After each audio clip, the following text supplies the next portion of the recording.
अस्सलाम वालेकुम friends. Drama serial इंतहा में नौशीन और सज्जल की अस्मा से नफरत की इंतहा हो गई है। नौशीन और सज्जल की साजिशों की वजह से अस्मा बेचारी के दोनों बेटों के दरमियान नफरतों और कदूरतों की खलीज बढ़ती जा रही है और इनके रिश्तों में पड़ने वाली दरारें हर आने वाले दिन के साथ गहरी होती जा रही हैं और अस्मा इनके दरमियान की नफरतों को कम करने की भरपूर कोशिश करती है, मगर हालात अब अस्मा के बस से बाहर होते जा रहे हैं। सज्जल और नौशीन हर छोटी सी चिंगारी को आतिशफिशा बनाने की ताक में होती हैं और जैसे ही इनको मौका मिलता है वो अपना काम कर जाती हैं। वो सबके दिलों और दिमागों को जहर आलूद कर चुकी हैं। इसीलिए तो एक भाई दूसरे भाई की ना तो बात सुनने और ना ही शक्ल देखने का रवादार होता है। अस्मा ये सब देखकर जलती कुड़ती रहती है, मगर कुछ कर नहीं सकती। जैसा कि हमने गुज़श्ता अक़सात में देखा कि नौशीन की साजिश की वजह से ज़ैनब का मिसकैरेज हो जाता है और इल्जाम लगता है अरूसा पे। और अब जब डॉक्टर ज़ैनब को ये बताती है कि अब कि ज़ैनब कभी माँ नहीं बन सकेगी, तो ज़ैनब तो अरूसा के खून की प्यासी हो जाती है। और ऐसे में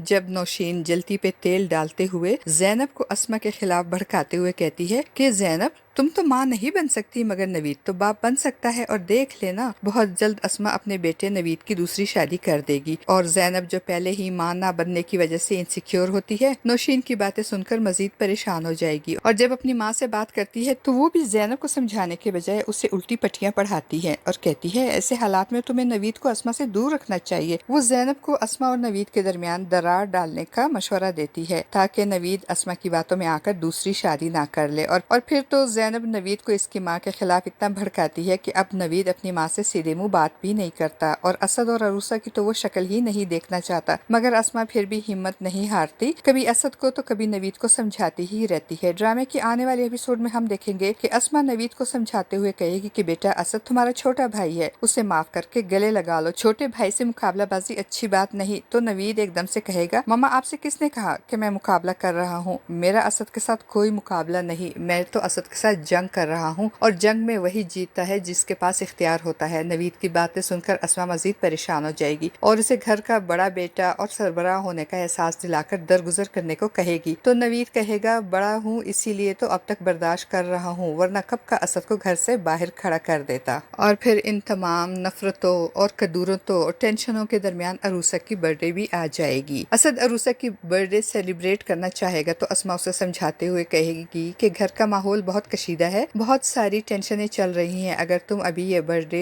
पोस्टपोन कर लो तो अच्छा होगा। मगर असद अपनी जिद पे अड़ जाएगा और फिर वो अरूसा की बर्थडे सेलिब्रेट करेगा और उसे एक गाड़ी गिफ्ट करेगा। तो अरूसा बहुत खुश होगी और असद से कहेगी कि आप सारी उम्र मुझसे इतनी ही मोहब्बत करेंगे। तो असद वादा करते हुए कहेगा इससे भी ज्यादा करूंगा। और दूसरी तरफ ज़ैनब एक बार फिर नवीद को माँ के खिलाफ उकसाते हुए कहेगी असद को पैसों की जरूरत थी, इसलिए मामा ने उसको पैसे दिए, आपको और अनम को चेक दिया, जबकि इनको चाहिए था कि आप सबको पैसे देती। और गुस्सीला और जज्बाती नवीद ज़ैनब की बात सुनकर एकदम से भड़क जाएगा और चेक लेकर अपनी माँ के सामने फेंकते हुए कहेगा ये ले रखें अपने पास, ये जो आपने अपने लाडले बेटे का सदका उतार कर मुझे चेक की सूरत में दिया है, रखें इसे अपने पास, मुझे इसकी जरूरत नहीं है, मुझे नहीं चाहिए। अस्मा बेचारी नवीद की बातें सुनकर हैरान होगी और उसे समझाते हुए कहेगी वो भाई है तुम्हारा, तुम दोनों के दरमियान कोई मुकाबलाबाजी नहीं हो रही। और इसी दौरान वहाँ असद और अरूसा भी आ जाएंगे तो नवीद और असद दोनों एक दूसरे के सामने तनकर खड़े हो जाएंगे। नवीद असद को गुस्सा दिलाते हुए कहेगा ये मुकाबला नहीं बल्कि जंग है और जंग में जीत उसी की होती है जिसके पास इख्तियार होता है। और पास खड़ी ज़ैनब नवीद को भड़काकर माँ और भाई के सामने खड़ा करके बहुत खुश होगी और ऐसे में नौशीन वहाँ आकर एक और शोशा छोड़ेगी और ज़ैनब को जलाते हुए कहेगी अरे ज़ैनब ये तुम्हारी देवरानी अरूसा तो आज बहुत तैयार हुई है और बहुत अच्छी भी लग रही है, और हाँ आज तो इसकी सालगिरह है, तुमने इसको सालगिरह विश नहीं किया, तुम भी इसको सालगिरह विश करो और इससे दुआ दो। तो ज़ैनब को बहुत गुस्सा आएगा और वो कहेगी मेरे पास इसके लिए दुआ नहीं बल्कि बहुत सारी बद्दुआएं हैं, अल्लाह करे ये मर ही जाए। अस्मा के दोनों बेटे और बहुएं फूट डलवा कर और इनको एक दूसरे के खिलाफ लड़वा कर सज्जल और नौशीन बहुत खुश होंगी। और फ्रेंड्स वो जो कहते हैं ना कि जो जैसा करेगा वैसा भरेगा, जो दूसरों के लिए गड्ढा खोदता है वो खुद उसी में गिरता है। तो जी हाँ बिल्कुल ऐसा ही होगा। नौशीन ने सज्जल के साथ मिलकर अस्मा और उसकी फैमिली के दरमियान जो इख्तिलाफात पैदा किए और ان کی زندگی کو جس طریقے سے جہنم بنایا ہے، ایک دن سجل سود سمیت نوشین کو لوٹائے گی، کیونکہ سجل نے جب سے اپنی ماں اور احمد کی باتیں سنی ہے اور اسے یہ پتا چلا ہے کہ احمد ڈگری مکمل ہوتے ہی سجل سے اپنا اتھارٹی لیٹر واپس لے کر اپنا آفس جوائن کرے گا، اور اس کی ماں کو بھی سجل کے کہنے پہ اپنے شیئرز بیچنے پہ بہت افسوس ہوتا ہے۔ تب سے سجل کو اپنی ماں اور بھائی سے بھی نفرت ہو جاتی ہے اور وہ ان کے ساتھ بھی چالیں چلتی ہے۔ پہلے اس نے 20 لاکھ روپے اپنی ماں کے پاس رکھوائے اور پھر خود ہی چوری بھی کر لیے اور الزام احمد پہ لگایا، اور اب احمد کے حصے کے شیئرز اور پراپرٹی بھی اپنے نام کروا کے احمد کو اور اپنی ماں کو کھنگال کرنے کے منصوبے بنا رہی ہے، اور اسی سلسلے میں وہ اپنی ماں کو بھی اپنے ساتھ ملا لے گی اور اپنی ماں